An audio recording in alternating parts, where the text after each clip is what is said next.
to hear my voice over the speakers. But I just want to thank Del Taggett for being here, and thank Regina for putting this on. And I'm just really appreciative of them. But just a little backstory. 20 years ago when I was a teenager, I got into drugs, alcohol, heavily. I drank for 10 years straight without remembering every single time I drank, without remembering how I got where I woke up at. Prior to my last stint in jail, I had lived in a house for 6 months with no power and no water and high on drugs and running away on a warrant. And an ex-girlfriend of mine at the time, who was an ex at the time, had called my parents, who I hadn't seen in 3 years, and told them, "You better come get him because he's not going to make it much longer." So they flew down 2 days after Christmas, and they took me to jail. Then they dropped me off and they told me they weren't going to help me anymore. And that was about it. And so I stayed my time in jail. They wanted me to stay a lot longer, but I'm glad that they didn't. It's not a nice place to be. But as soon as I got out of there, I met with a guy, Scott Kelly, who attends Abundant Life. And he led me to that church, which conveniently was right in front of the house that I lived in as soon as I got out of jail. And that's just God's purpose right there. Right. I met with Pastor Anthony and the staff at the church, and I met with Gina. And I did the Truth Project there. And as soon as I had gotten that truth and I had gotten saved, I had been on fire ever since. And it's been a miraculous story. Really, it just sounds almost comical when I tell it to people. Currently, at this moment, I graduated, if you call it graduated, from the Truth Project in 2013, October, and I've been doing it every week since, excluding holidays. Continued to go through it and continued to bring it to as many people as I could because it impacted me tremendously, and it really did change my life.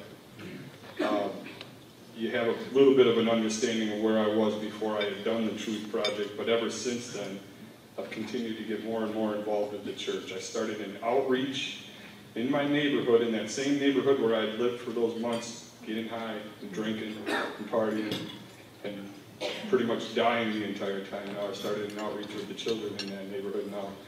We had 30 kids there. We have them there every Saturday. We started to rebuild that neighborhood. It's a rough community. I mean, really rough. And they voted me in as Neighborhood Association President 2 weeks ago. We had a block party. We had a block party.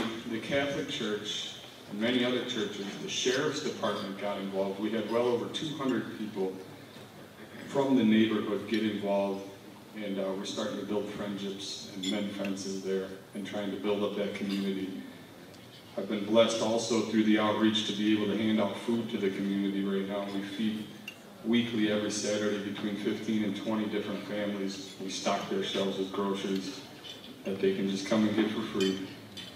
And I continue to work through the church. I'm taking a perspectives class right now, which is a lot more than I expected it to be. But it's beautiful. I've just started my own business, my air conditioning business. We've got the outreach, the business, the perspectives class, and I've got my hands full, definitely. And I try to stay involved with the church as much as possible, and I just want to thank Pastor Anthony and Kendra and their beautiful family as well. They've done a lot for me, and I just really want to thank Regina. It couldn't be possible without her, and it couldn't definitely be possible without God. And that's why prayer has become such a huge part of my life, and I want to remind everybody to just stay in prayer. And I'll be in Abundant Life every morning at 7 a.m. if anybody wants to join me in prayer.